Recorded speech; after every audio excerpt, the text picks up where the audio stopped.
This is worst practice, and it is. So I apologise for that. So now we can just park it and just get on with it. Yeah? I thought you were going to say if you want to leave the room, you more than No, you have no permission to leave the room. Why are you doing this? So it's the best way to do, isn't it? Because I have no interest in getting into that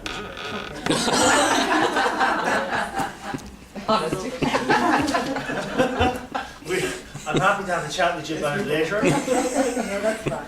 But it would be such a distraction, it would take up the rest of the session. And bring up a huge amount, it would really be just another way to just access all of my shit. I don't need to go there right now. It's funny how our stuff manifests in different ways, and this is one example of how it does. Anyway, that's all I say. So, the brain, if you remember from the first, I think the first day I talked about the brain is a receiver of information, yeah? It receives thoughts. It doesn't even actually create thoughts. So where did the thoughts come from that we have? Where do all our thoughts come from? This is on camera, folks, so don't make me look bad on camera. Say something. Our environment. Your environment. Yeah. Do you want to have another go? Thinking process. The thinking process is thinking. So where do the thoughts come from? Where does everything come from? What? From the unconscious, from universe. From, you're kind of going in the right direction. I just forgot the word you used before.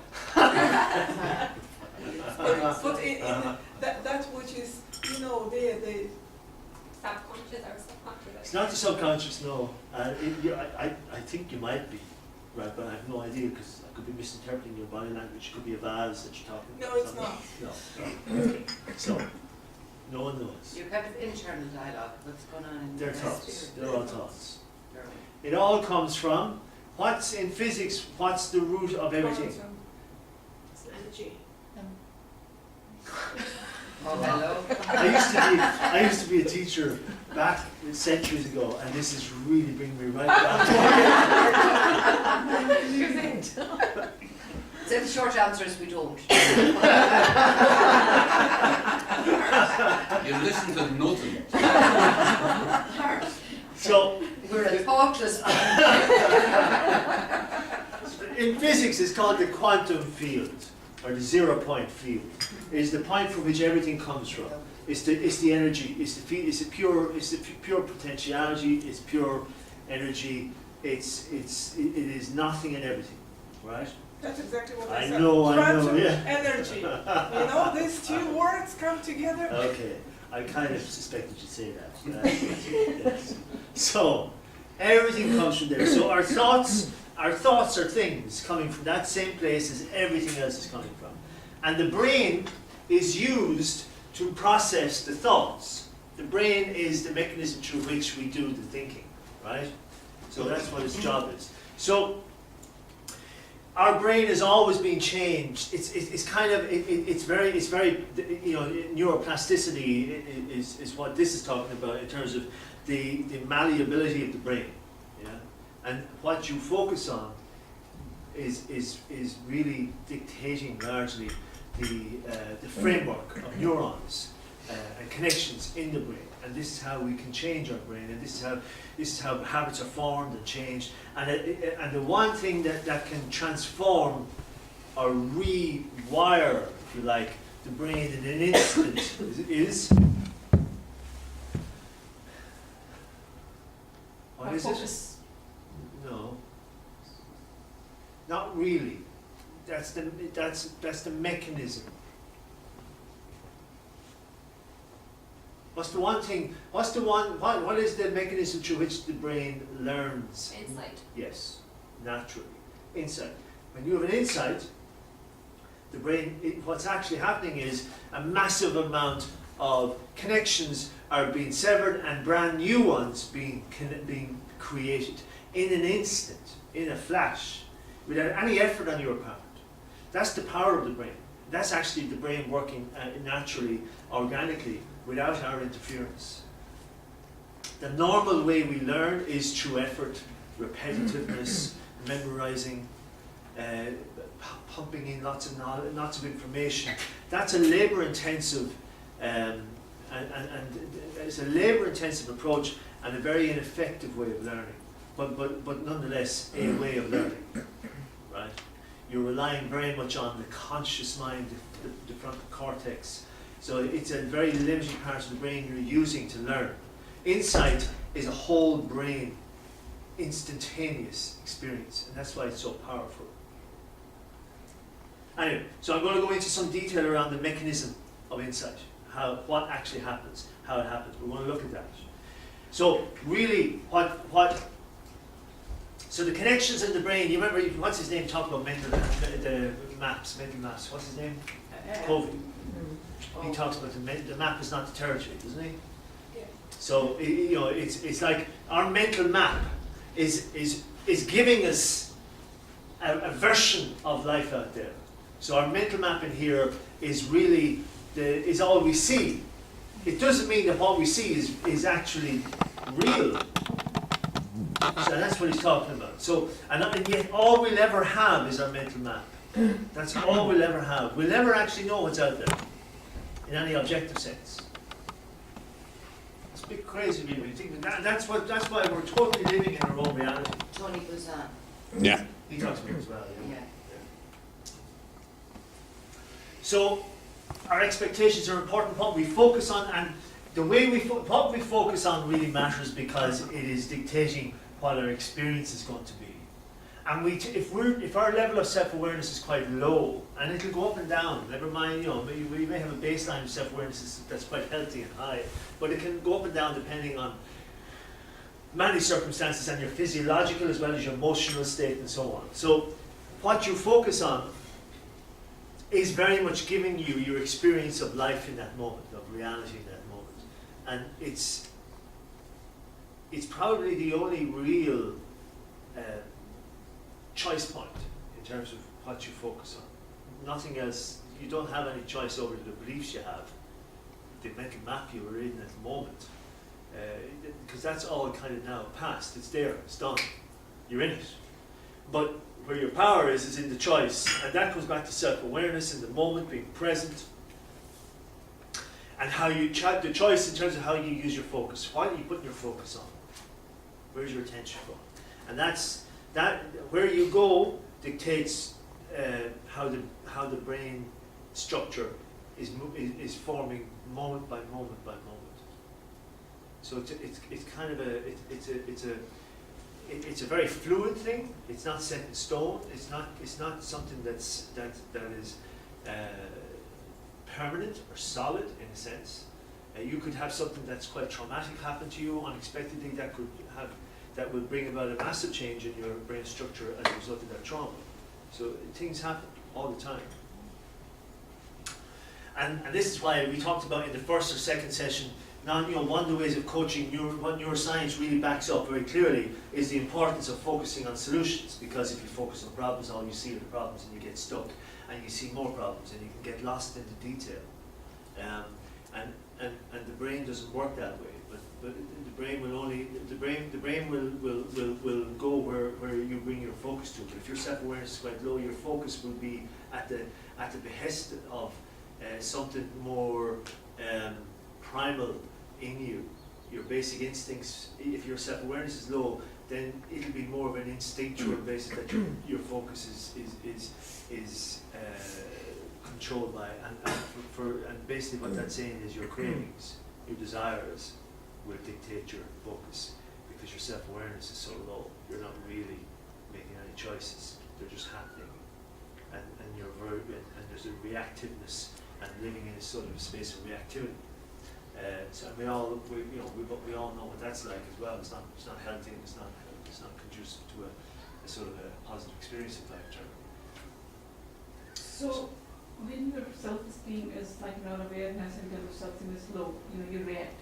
When it's high, how do you what are the results then? Like you make informed decisions, or how does it go? So my understanding from what I've heard is it's fluid. Your self-awareness if you focus on solution as compared to problems. It's regarding around self-awareness. Right, yeah, And that leads to their self-esteem being high. So what are you asking me?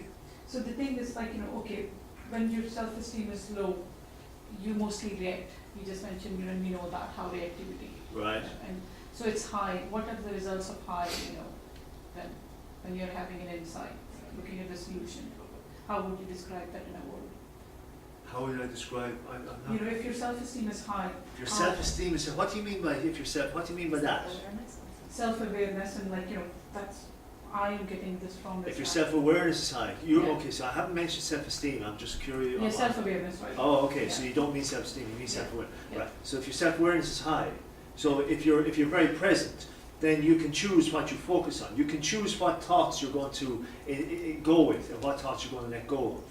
And that's what's going to give you your experience of reality in that moment. That's really all it is. It's down to the particular thoughts you choose to engage with and the ones you ignore. Does that answer your question? Yeah, it does. Thank you. Yeah. So, and we talked about body language and noticing yourself when you have an insight, and equally in those of your clients when they have insights. And it can be useful to help them become more aware of that event as something that's to be encouraged and not analysed or held on to, but something that is appreciated for what it is in terms of its potential and its power.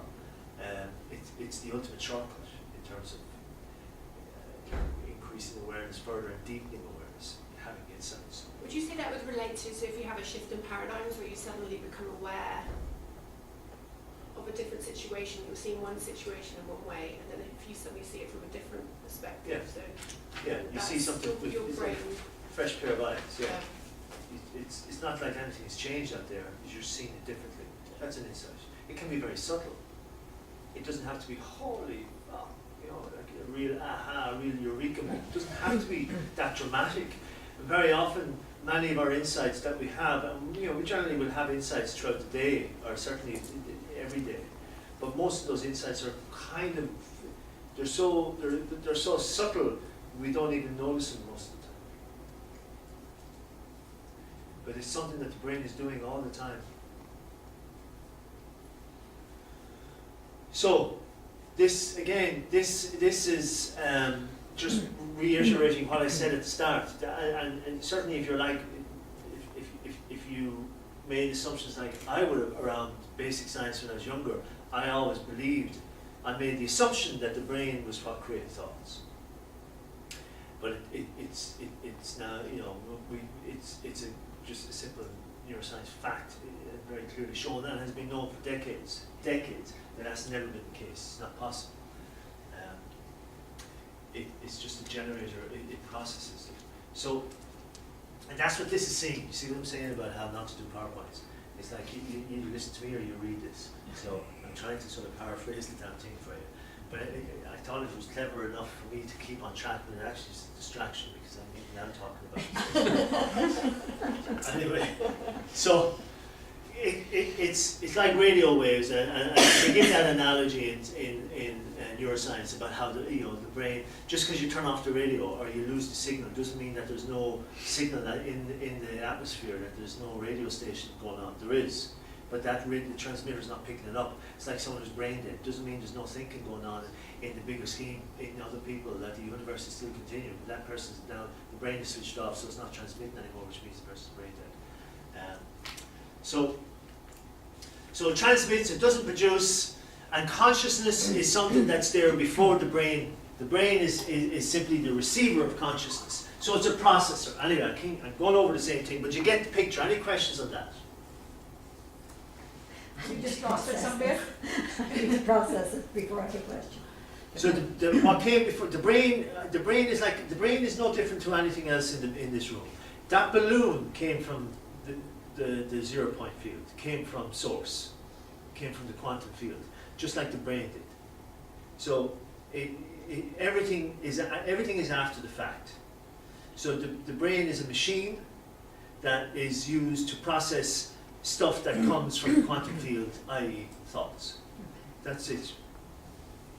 But it's also playing a part in managing the body. but that's true. That's true. That's true. That's true. The thought process as well, in a different sort of way. But no way if I can do that. So then how do you define mind? If Mind is the creator of all. You can use the word mind or consciousness or whatever. Different people have different words for it. Big mind, but it is what gives creation to everything. Everything comes from mind. Everything comes from pure potential. That energetic, that field of raw, pure energy. It's just one thing. You can call it mind, and it creates everything. So the brain is a piece of furniture in the room along with everything else. Created by mind to do this job. And you are able to experience this world and reality because of what that brain does. Right? No brain, no you. That's basic. you process it as not there. Exactly. Yeah. Very good. Okie dokie. We can move on to the next. Can we go Henry. back, sorry? Oh, yeah.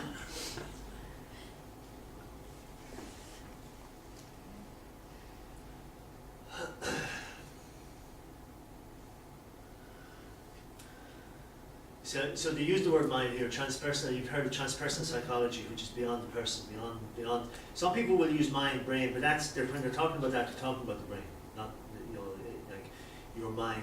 They're talking about just the brain activity, but that's not. We're talking about mind. In this context, mind is very much the source of all. It's a different use of the word.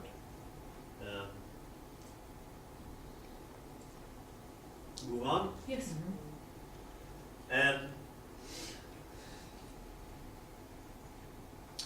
So this again is what is pointing to something we talked about on the first day.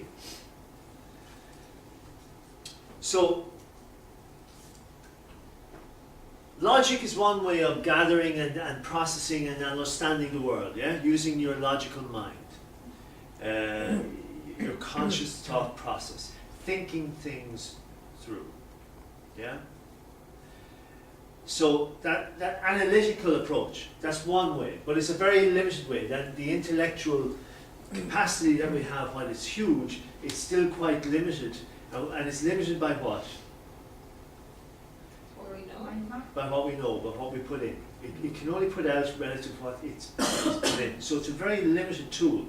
It is nonetheless a very brilliant tool, but it's just that, a tool that's only useful to the extent that it has been given information. So if someone has never gone to school, never been formally educated, they can't read or write, for example, they are severely retarded intellectually or limited intellectually because of that, and the implications of that are huge for them in their practical everyday living.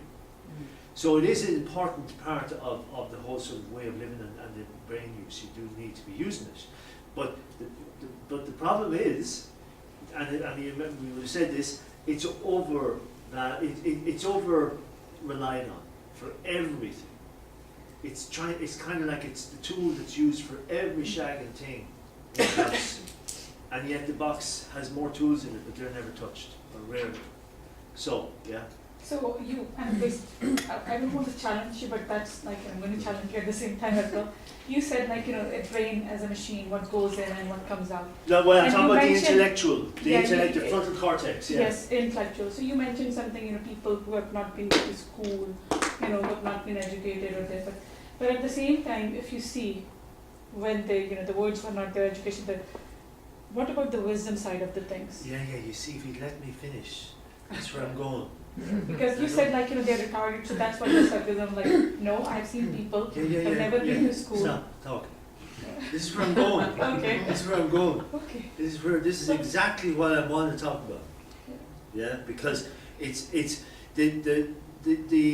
thing is that the brain, that part of the brain which is the logical, intellectual capacity, is a tiny part of the brain's capability and capacity, and yet so much of our society is reliant on that tiny part. It's crazy, absolutely crazy. So there is another way. The way it's described, the way they describe it here is, there are other ways of knowing than just putting information into your head. Yeah? So this is the other way of knowing is what I want to focus on, which is exactly what you're talking about. So outside of the analytical, because we all do that, there's deeper ways of knowing. So what are they? How do you do it? How do you access or develop the other ways of knowing? Intuition. So what is intuition? The inner knowing. Gut feeling. Gut feeling, inner knowing. Insights. It's insight. It is insight. Yeah. It's really the intuition is it's accessing information that's not available from the intellectual part of the brain. The intellectual part of the brain doesn't get it. Literally, doesn't get it. So if we're heavily reliant on living life from the intellect, we're always going to second guess, overanalyze, ignore, or not even be aware of our intuition. We'll certainly rate it as substandard to the quality information we have in our head that we learn from books or whatever, right? So, and it's not that one is better than the other in some sense. They need to work together, complement each other. So intuition is a deeper way of knowing. And you access intuition and you develop your intuition through all of your senses. Because all of your senses are ways of accessing your whole brain. It gets you out of the left brain. When you use your senses, like visualizing, yeah? When you use your senses, like the arts that you're doing, all of that is helping you access the right side of the brain more so. But it's not even just the right side. It's what it's doing is it's bringing the whole brain working together. It's left and right, back and front. So and that's when intuition is very strong and palpable, and it's can be accessed more readily. They're readily accessed in a physical sense when there's a whole brain sort of scenario going on. So, and again, I'm going to throw up quotes which from all these people you'll have heard of from different disciplines who really are just they're saying the same thing. So like none of this is new. Science has known this for centuries, and yet in many fields of science it keeps getting forgotten. That's the bloody problem. So Edison, a prolific inventor, again, if you talk about, and he's talking about the thoughts are really impressions that we get from outside. So he's saying what we're saying. It's trusting our intuition. We know this intuitively, but if we rely on our intellect only to dictate whether something is accurate or not, then we dismiss stuff that we can't prove in a physical sense, which is a very limited way of living life and a very limited way of experiencing life. So Edison was talking about this, and long before anything was brought up by neuroscience, and the same with Carl Jung. And again, from the first day, I was talking about when we're born in a state of, if you like, total connection with the experience of life. There isn't much thinking going on, so we haven't identified with the intellect. So we're very present. We're very tuned in. There's a kind of like a flow, an open connection right through us. We're a clear conduit. So, originally we were all born in a world of wholeness, and the first years of life are still completely contained in it. There we have all the knowledge without knowing it. We have access to all the knowledge, all the information, but we don't know it at that age. But it's there, and if we could stay in that state, we can access it. And yet we lose it largely we lose it because we shut ourselves off from it by starting to live life solely through the intellectual mind, which is a very narrow. It's like a keyhole as opposed to a gaping mountain hole size, whatever. So you're going to speak again. Yes, I am. Can you go back? So later we do. Do you want to go out and have a walk for a while? Maybe unwind a little. I like to get on your nerves. And then so when we remember, and all we're ever doing is remembering. So this is the thing. So it's like And it's going back to like all of the, if you look at the ancient all the mystics, all the ancient religions and the current religions, they all, when you look at the ancient teachings that underpin them, they're all saying the same stuff. That neuroscience and other aspects of science and the biology that is the study of, is it quantum biology, yeah. And all of this is now saying that which is known and has been known for centuries. So science is just pointing to what's already there. But it's like, it's so there's nothing new. Go on, yeah. If you can go back. Back. Yes. What is it? Oh, you just want to read it, is it? You have to give me some time. I'm a visual learner, so it's just a little bit for you. So. Well, I've said it all. It's all in your notes. Actually, it is all in your notes. You have it already. We have it already, oh great. Don't you? Yes. You don't have, you'll be getting it.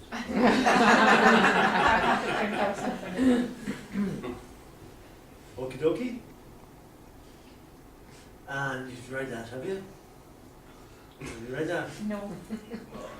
This is another reason why I shouldn't have changed the PowerPoint. I can do it for you if you like that. Makes it look better? It's see, everything is always there. And the only reason we don't access it is because we're not there, which means we're not present. We're not tuned in. We're in our heads. We're identified with our thinking, and we're trying to work it out with our thinking. There's nothing to work out with your thinking except maybe practical stuff: how to boil an egg, how to fix the car, how to turn on the computer. That's what thinking is for. It's a tool for practical tasks, not for understanding the nature of life and how to love and how to be present and how to engage with people and how to be authentic and real and open. Your intellectual capacity, your intellectual mind will never do any of that. It'll have lots of theories and it'll keep you busy trying to work it out and analyze it. But the living, the doing, the experiencing, it hasn't got a clue. It's innate, it's natural. And when you remember I talked about the river of thought, that thinking, and where do you need to be? On the shore. On the shore, on the bank, living on the bank. And as a child, when you were living, as a child, when you were born, in the first few years of life, you were on the bank all the time. You were never in that river because there wasn't much of a river anyway, but even as you got a bit older, you had to be conditioned to stay in the flipping river, to become identified with your thinking. And that's, when that happens, you forget what life on the bank was actually like, and that you had access to everything. And that's why now everyone seeks something. They're seeking success, or enlightenment, or freedom, whatever that may seem or mean to them. They're seeking the ideal partner. They're seeking to have a baby. They're seeking to have the new house. They're seeking to have more money. They're seeking, you name it. And it's all about one thing: getting back in the bank, getting home. That's all it is. It just manifests, that desire manifests in different ways for different people. Drugs, they're high on drugs all the time. They're addicted. Their addictions are just another a tad more intense form of seeking. That has become chemicalized in many ways. So, is this making sense? On any, maybe it's good if it's not actually. Just stop, don't even try and get it, just relax, listen to my dulcet tones. It makes sense, but it's really hard to apply in everyday life. Yeah, but then don't try. That's going back into your head to try and work it all out. Stop. Just listen. Just listen. Don't try and get it. That kind of contradicts the whole message. Relax, breathe, take a big deep breath. To go to Asia, that's where people are a India bit more is where- connected to the universe, and that's how they're brought up, and it's more in their culture to look at just, be connected with the universe. Yeah, it's a different mindset, unless you're an ISIS. It's a different mindset, yeah. You got your extremes over there too, so there's no accounting for the human brain and the madness that it can contain, regardless of culture. But you're not wrong in what you're saying. Yeah. So, and all an insight is remembering what you forgot. That's all it is. At this stage of my life, that's a disaster. My God. But there's not, because everything everything already exists. Everything is already known, but we've just been disconnected from it. That's all. And an insight is something to celebrate because it's a remembering of our true nature in some capacity, whatever it might be. The content of the insight is kind of irrelevant. It's like a reconnecting of a piece of you, a piece of the jigsaw going back in, whatever way you want to put it. It's like a step closer to home. And Aldous Huxley, again, a nice long big quote. All these people like to talk, so this is what he was saying. And again, this guy, another big name, big time in his own time. What was he? Was he an inventor? Was that or was he a writer? Huxley. He was a writer and he was involved in alchemy as well. Alchemist, yeah. All of us are knowers all the time. It's only occasionally, in spite of ourselves, that we directly understand the mystery of given reality, and that's important. In spite of ourselves, because we are too much in our heads. We're too much stuck in our thinking, and the problem isn't even that we're too much stuck in our thinking. Is that the problem is we believe our thinking. We're giving it too much attention. We're putting too much of our focus on our thoughts, all our thoughts. Not just any given thought, all our thoughts. The less interested you are in your thinking, the healthier your living will become. The less you care about what you think. Never mind anyone else. The less you care about what you think, the simpler life becomes. The less drama there is, the less there's to deal with. Because your thinking is just a stream of consciousness and it's all optional. It's a storyline. It's a storyline for what's happening out here, and you can buy it hook, line, and sinker, or you can simply ignore it and just experience the moment and be alive to the moment instead of being caught up and tuned into the flipping story, which keeps you out of the moment.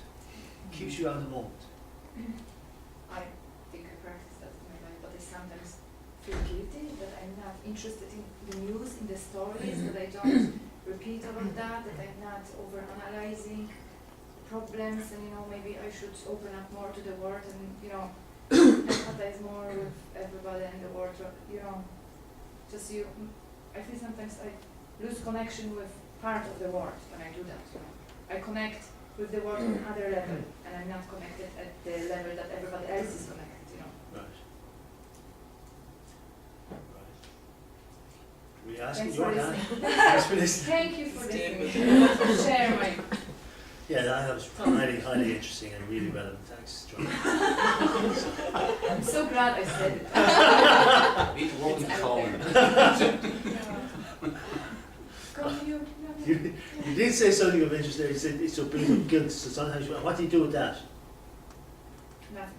Yeah, so you ignore that too, because it's just more of it. It's just the same. It's come from the same dog pile. Good. I'm just wondering, right, looking at this whole sort of big picture of from the start, there was clarity, there was knowledge, shall we say, and then it was lost through the activity of this engine called the brain, we'll say, and then insight is when it is realised again. And I'm looking at the world in terms of what causes that disassociation or loss. And the only thing I can compare it to is if you look at nature, or you look at, say, animals, or there's an order in, even if you look at birds, there's the pecking order, there's a process, and that in itself causes a lot of the anguish, anxiety, and dramas which is quite comparable. So I'm wondering, then is it the norm in the universe for it to be lost? And the purpose is it to this knowledge to be found again? Yeah, well that seems to be the way it is, yeah. It seems to be the game that's played. Yeah. It's kind of like hide and seek. Mm. Yeah, and it does seem to be the way it is. It's set up for that,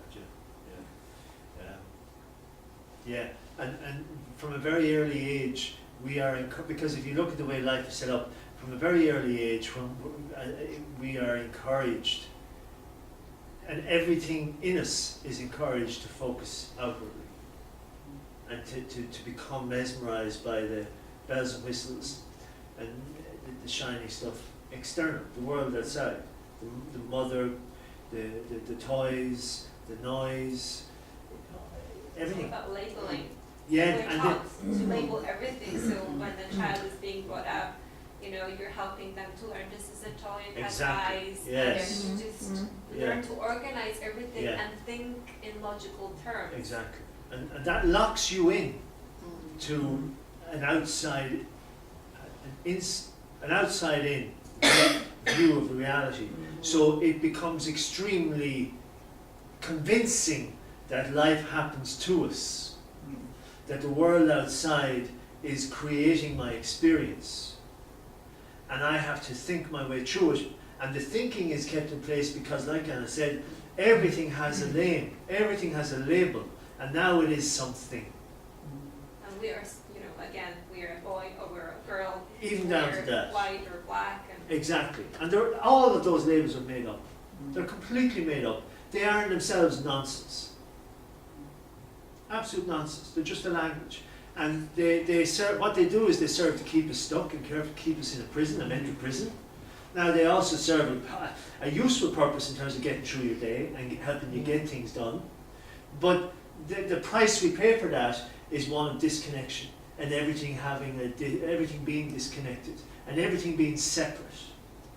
And we feeling separate. And hence then the urge coming from that intuitive nature of who we are is to seek the connection, to go back home, to the bank or whatever. That's in all of us, it's innate, it's our natural state. But we have forgotten it because we're so mesmerized, first of all, by the outside-in world that we spend most of our time out there, trying to manage the world out here. But as Joanna said, we're looking to connect with people, and if people are living that way, and that's the only way you feel you can connect with them. And once you're trying to be different, you're like an outsider.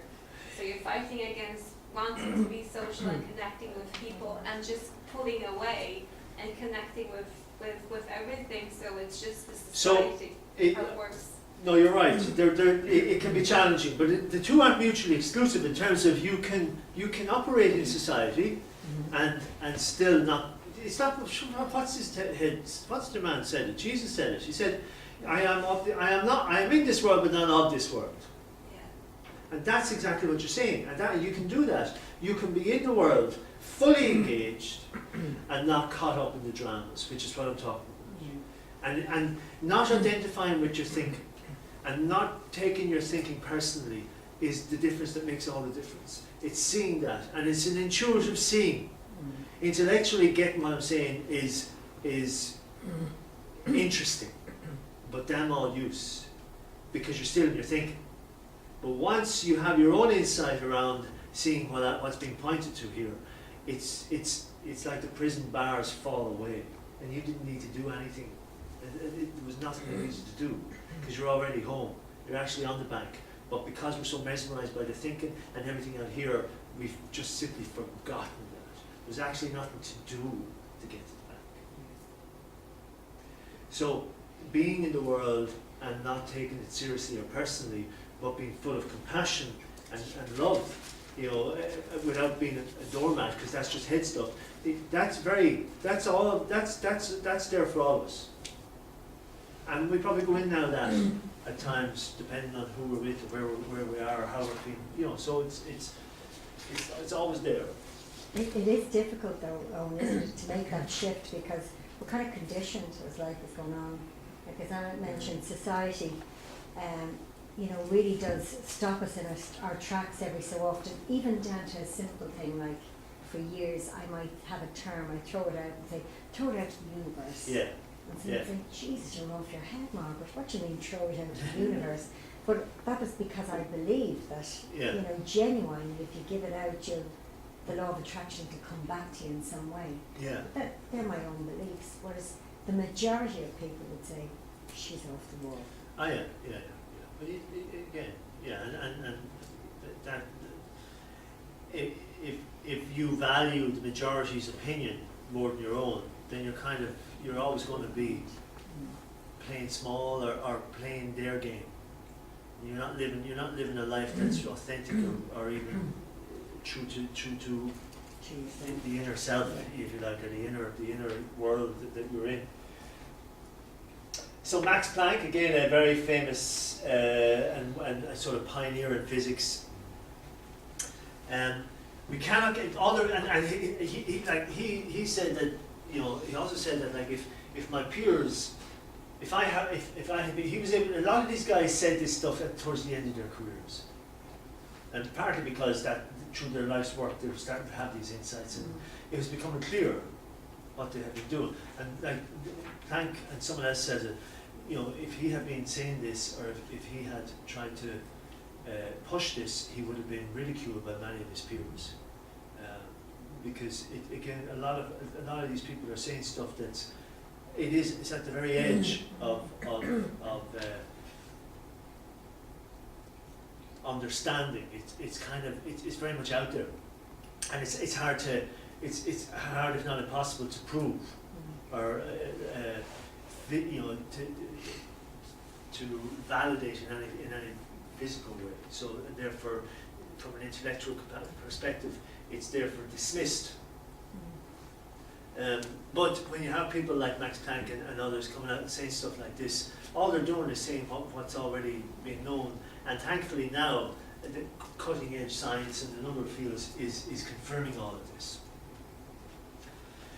Everything that we talk about, everything that we regard as existing postulates consciousness. So he's talking about, that's the mind. That's everything everything comes from consciousness, or the quantum field, or mind. That's quantum. That's the 0 point field. That's what he's saying. And this is what I was saying. And basically, what he's saying is there's nothing.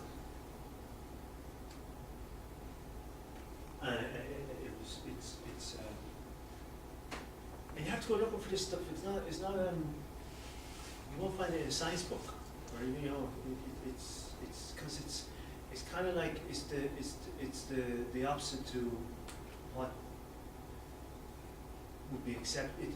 What they would be putting out there as scientists. It kind of goes against the grain of how science is managed. It's interesting. I read in one book that, you know, when you look at the brick, you think it's solid, it's matter, but it's actually made, like percentage-wise, it has more space than matter. And it's difficult to wrap your head around that. It's more space than matter, but it's brick, you know, and it's heavy. When you throw it at somebody, you can feel. It's, you know, it's definitely there, but it's. Yeah, it is hard to get the head around, because we're trying to get the intellectual head around it, which is it's a very limited capacity for understanding, and also the intellectual mind is very much contained or limited by the framework of beliefs that it operates within. And your belief systems, all our belief systems, are very, very much, you know, they're there for decades from a very young age, and part of the society and the family and the culture that we have been brought up in. So that belief structure is going to filter out what doesn't, as you know, suit it, or doesn't. Anything that's in conflict will be repressed or distorted, if not completely just obliterated. So we don't see certain things in life because we don't believe them. Doesn't mean they're not true, because it's just simply how we filter. And we need to filter stuff, or else we wouldn't be able to move. We'd be bombarded with so much data and information, you'd be paralyzed. We don't see them, or we choose not to see them? There's no difference, because it's all, the choice is unconscious anyway. So it doesn't really matter.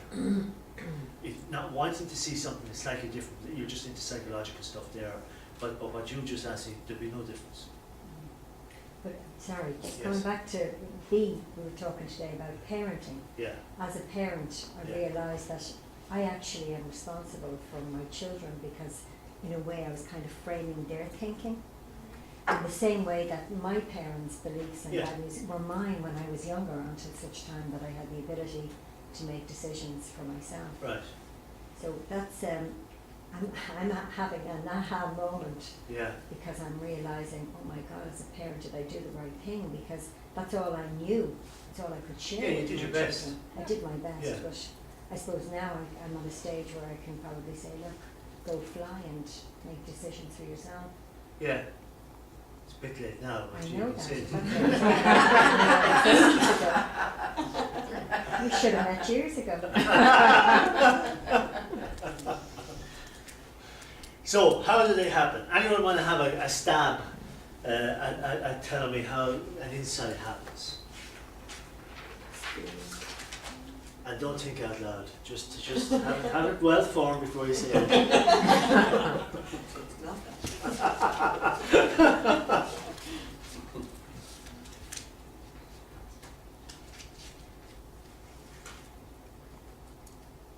If you connect with it, or it's an interest. When something happens that actually means something to you. I'm thinking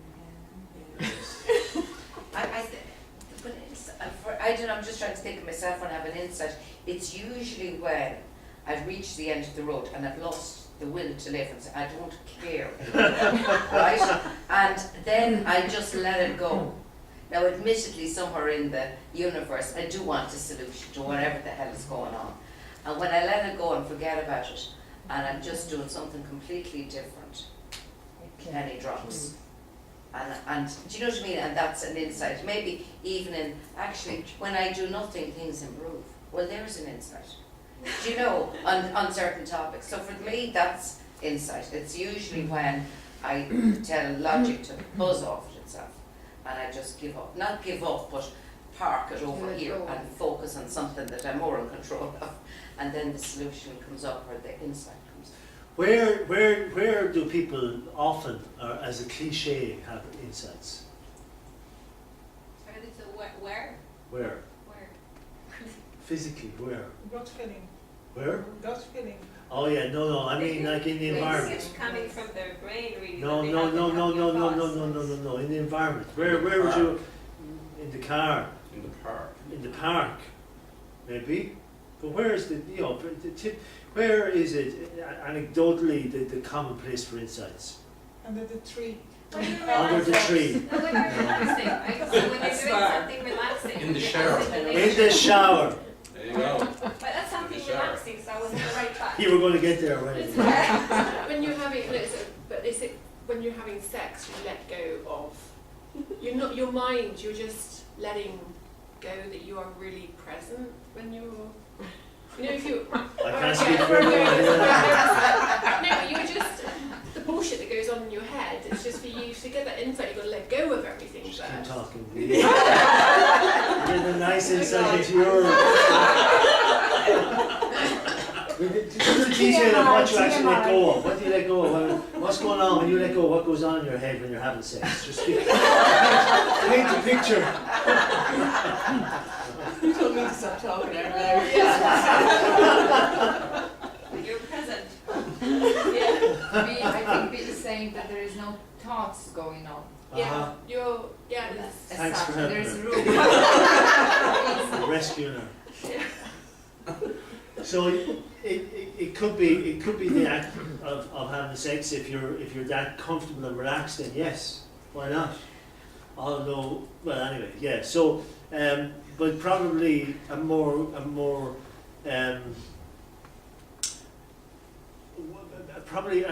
normal, well-adjusted, functional example.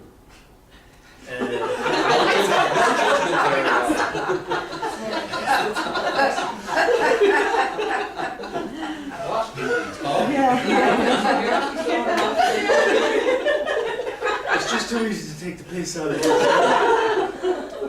So having a shower, having sex, driving the car, out in the park, under a tree. Why are all these things conducive to having insights? You're totally relaxed. You're very relaxed. Your mind isn't focused on anything in particular. So your mind isn't at work in a conscious, deliberate way. That's why. You've let go. So you're sort of taking, you're not limiting yourself, that's what it is, right? Yeah, So exactly. you're thinking, so then So thinking continues, yeah, but you're not in it. You don't really care. you're kind of, you're not in your thinking as intensely as if you were trying to fix a problem. So yeah. It's a bit like what Margaret said, it's like you put it out into that universe. In other words, you don't attach any Exactly. weight to it, and by default, it actually brings clarity, and then that's where. Exactly. So this is what happens. If you look at it step by step, this is the process. From neuroscience, we describe the process of having an insight like this. So does the preparatory phase, right? So this is where you focus on the problem. So it's a conscious intellectual activity. And there's chunks of the brain that shut down. You're shutting down certain parts of the brain by virtue of focusing on the problem. So you see less. You literally see less, as well as metaphorically. So the brain has been given a job, and so it pools its resources to start focusing in on the problem, and other things get pushed aside. That's why the brain can be very good at problem solving and working out problems, because it is actually designed to do that, right? So largely the back end of the stuff of the brain gets shut down, and stuff around here can get shut down. So you're talking about anything that isn't needed in that moment gets shut down. So tunnel vision, all that stuff starts to happen. You get so focused on the problem. Does that make sense? We all know that. That's why some people can get very fixated on something, locked into something, because the brain has literally done that. Now, at some point, you do need to stop. You need to relax. You need to let go, because the brain, there comes a point where the brain, working in that mode, becomes exhausting, and it actually becomes counterproductive if you stay in that space. So this is where you have to allow the relaxation, the way to relax, so you go. And you say, like what I suppose, like what May said was, you say, fuck it. You might be letting go in terms of just frustration. I have no clue, fuck it, forget about it. Or you say, okay, now let's leave it aside, and we'll do something else. You be strategic about it, and you focus completely on something else. Or you go to bed and you sleep, because you leave it for the night, and you sleep on it. That's a very effective way. Yesterday, as a very simple example, and this is an extremely simple example, I was having a conversation with someone, and I was trying to think of a word that described exactly what I was thinking, what I was seeing, and the word would fit. And I could feel the word, but I couldn't see it. And I knew the word, and I knew the word, but I couldn't get it. And it was annoying me in the conversation. And I said, right, forget it, it would come to me. And it came to me first thing this morning as I was waking up. It was there, like on a screen, in my head, there was the word. And I ran that woman up then. Of course you did. But the word was 6 always a.m. there. What? The word was always there. The word was always there, yeah. But I was so fixated on getting it, so uptight. There was it actually restrained it. So this relaxation is very, very, very important, because what happens when the brain relaxes is that it re-engages the whole brain. That's what relaxing the brain does. That's when you fall out of your thinking.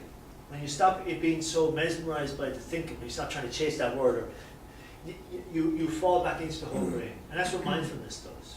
And that's what the act of doing knitting or crochet or sex, something that is very sensual, brings you into the moment, is bringing you into the whole brain. It's re-engaging the whole brain. And all that's meant by enlightenment is whole brain activity. That's enlightenment in the moment, is whole brain activity. So, early morning, why is early morning good? Probably says it up there, it does. Anyway, why? Because The brain is relaxed. the part of the brain that does all the chatter hasn't come fully on stream. What's the phrase? It's not online. It hasn't come fully online yet. That part, the chatter part, the intellectual, sort of critical, judgmental part of the brain, it actually hasn't come fully online. in the few moments in between beginning to wake and being fully awake. That period, that brief chunk, there's potential there for seeing reality in all its glory, if only for a moment. And it's a beautiful space, and it's where lucid dreaming can happen, you know, in that state as well, in that space. So the drowsy brain is unwound and disorganized, open to all sorts of unconventional ideas. The right hemisphere is very active. That's really why. It's because all the brain is kind of chattering away or working away. So we do some of our best thinking when we're half asleep. Daydreaming and that's why daydreaming is so good. But not when you're listening to me.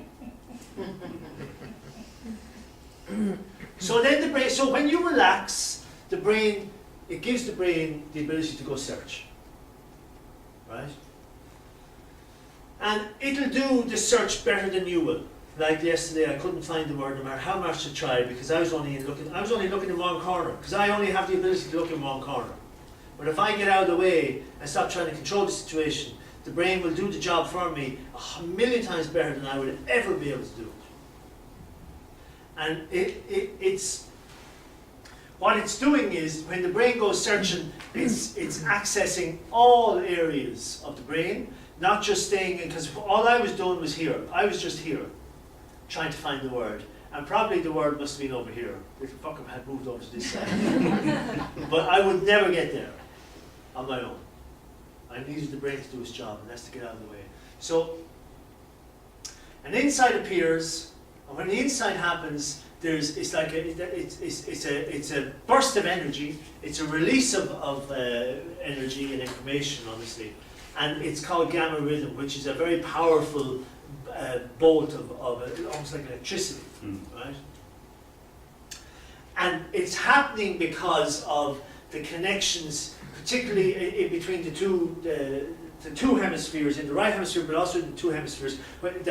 And the connections in the right hemisphere, they are the neurons. They have very long, what I call dendrites, and they're like tails, and they connect to way many more, far more neurons. There's far more connections. They're looser, but they're broader than the connections in the left. So you need, it's like the right brain is far better connected and has a better network. Yeah, a wider, better network than the left brain. The left brain has a good network of very strong connections. That's why it's hard to change habits, but fewer connections. And the insight comes when the left engages with the right and vice versa. And it's all connecting up. Because then yeah. You know, I know it's coming from neuroscience, but a lot of it is really much from the quantum sides of the thing as well, like, you know. Yeah, totally. And that's it's for the first time I'm going to say it, like, you know. I did my master's in physics, and it really sticks now when you see, you know, when you study about quantum mechanics and quantum physics. There's a lot. To be able to see that, you can see the link. Right. An insight kind of thing, yes, it makes sense. Yeah. And if you look back and reflect back and you see where your aha moments have been, and you know, see, and if you can link to it, it just comes together. Right. Champagne for this lady now. What was that, John? Champagne for her, she needs to celebrate because she... Oh, I'm yes. an insight. Yeah. Good. Thank Christ for that. I will stay quiet now. I'm happy. Trying to do you know what that's like? Trying to force an insight is like trying to go to the toilet now. Assuming you don't want So to. you get the message. Yeah. It's not possible. You do yourself damage. So, moving on. Thank God. So when it's commonly assumed that the best way is to solve the problem, you know all this, I said all this, the clenched state of mind, which is what I read into yesterday, you know, that actually suppresses any hope of any insight coming. So I needed to go to bed, have a few pints, and then go to bed. Even you, that's how clenched up I was. Alcohol was needed first. Anyway, so we suppress the very type of brain activity, So we know all that, and so over-reliance on our thinking to solve everything is what does that. It shuts down our capacity to experience insight more. It's quite repressive, actually, to live that way. And it's, you know, sort of, it's personified in extremes with dogma and dogmatic mindsets, extreme mindsets, trying to be right, proving, you know, having all this sort of mad stuff. So big picture, look at big. That's all that's saying. You don't need to read it. We must concentrate, but we must concentrate on letting the mind wander. So it's almost like it's a paradox. You know, it's you have to work at relaxing, and it's about practice letting go until it becomes a more natural way of being for yourself. So, you know, and sometimes you have to go to the extreme. Very often you have to go to the extreme at the other end of that spectrum before you find a balance point. You won't get the balance point right if you haven't gone to the other extreme. So what does the other extreme look like in terms of finding in terms of relaxing the mind, getting out of the head, and it may mean practicing lots of yoga or mindfulness or whatever it is for you until until your state starts to change and a balance naturally starts to come in. So I would have, for example, I would have meditated twice a day, 20 minutes a day, twice a day for about 10 years, and was into, and then mindfulness and stuff like that as well. And that now there's no. It's like all that was for me going to the other extreme of the spectrum, because equally on the parallel with that, I was extremely heady, and can still be, but kind of locked in. You would have said back in the day, I was almost robotic, and even in my body movements. So you know that's reflected by that reflects a real head way of living in the head. So I needed to have practices that pulled me to the other extreme in order to find that balance point. And obviously now I'm extremely balanced and almost perfect. And we are very sure about that. Apparently humility doesn't come with the package. Is the, with the mindfulness and the yoga, all of which is good and, you know, appropriate, whatever, is it a bit like practicing something that becomes unconsciously a habit over time? In other words, it would be fair to say that over time now, if you know, you can kind of, you know when to switch off, or you don't need to do that process, shall we say, of yoga or whatever, or am I wrong? No, you're right. I mean, now I don't meditate, I don't do mindfulness, something like that. But there's a very good awareness of when I'm drifting back into too much thinking or locked in. Yeah. I can see it, and so where I'm at now relative to all that is it's easy to settle back out and relax, and be in a state of calm, ease. May not like it, what's happening, but that's irrelevant. It's acceptance of what's actually going on. Yeah. It's meeting life, and moving into it and being one with it, being in the flow of it. So a practice may be required to help someone get to a space where they're able to live that way, but living that way doesn't require a practice. That's nice maintenance, you know. Nothing wrong with that. Yeah. Yeah, absolutely.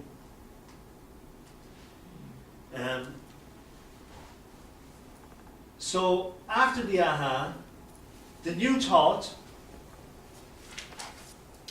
that new insight, that new thought gets all our attention, right? But if you equally, there's a part of your brain says, but that's obvious, and why didn't I see that before? So there's a part of your brain recognizes it for something that was always known, because it was. So even though it's a fresh piece of information, in one sense, it's actually old news. And that's just different parts of the brain processing the information in different ways. So when you were reading the books on the course, and you'd come across a paragraph or a couple of sentences, and you'd look at it and you'd think, oh my God, something happens, and it's words in a book, but it's not words in the book that has happened. It's that insight that has happened, simply because you just happen to be reading the words in the book. Yeah, exactly. You're remembering. So in other words, it's not the author who gives you the insight. You connect with the fact that you've already known this. It's a known thing. And remember, an insight is a thought. So it's coming from the same place all the other thoughts came from. So it's never coming from out there, or it is coming from source.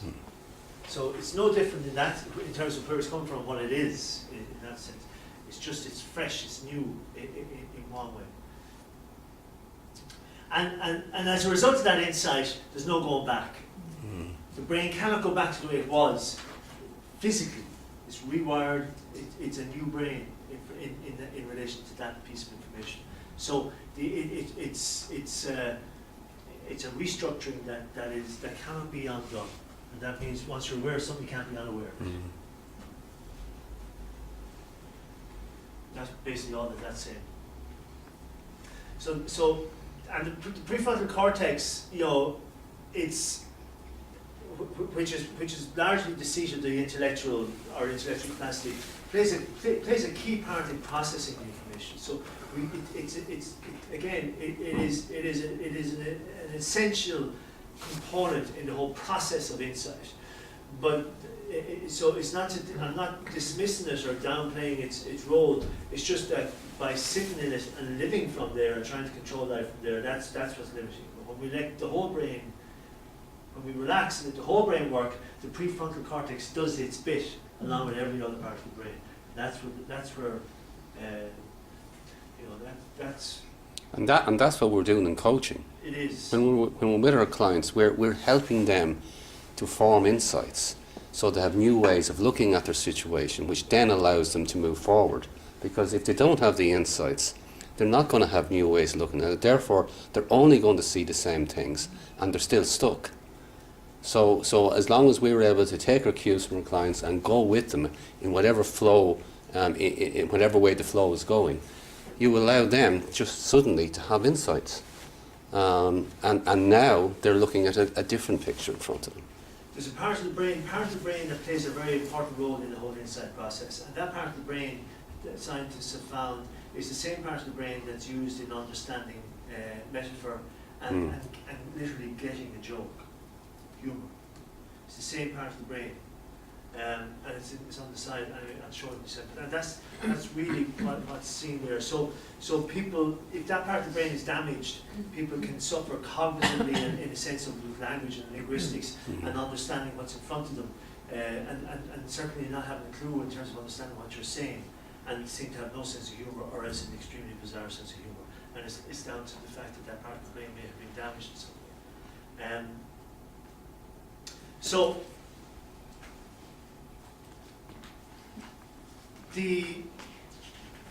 That's all kind of just getting into a bit more of the science of it. But so all that's in the notes. That you will get. And from a pictorial point of view, that's Soon. the side there. That part of the brain along the side here it plays a strong part in accessing in manifesting the insight experience, but it's a whole brain event. So it's quite it's a big deal for but it's very easy for the brain to do, and it's doing it all the time actually. And you're having way more insights than you actually realize. Any questions? I was just thinking recently, the way you can stimulate your brain by your movements. Okay, Yes. so if you're left-handed, your maybe right will be maybe more stimulated or whatever. Yeah. That's why they say if you're left-handed, maybe you are more creative than the other way around. Can you actually consciously stimulate your right hand actually? Yeah, there are exercises that can encourage a more whole brain approach to So maybe, it's also the way to go, to help yourself to, why to not? have more insights, to be more connected. Maybe, to- yeah, absolutely, yeah. It is, yeah. If you want like practical exercises, there's loads of them. Tony Buzan talks about it. Another guy, what's his name? Oh, not Charles Hanley, but De Bono, Ever De Bono. He kind of touches on it as well. There's another guy who gave loads of exercises, Okay. but I can't come up with his name. You're thinking Tomorrow morning. How many beers did you say? I'm working on that one still. So if you do think about it, will you put it in there? Yes, It's, it's interesting that you say that. Our daughter Jessica was a misdiagnosis at birth of epilepsy, Yeah. and from the age of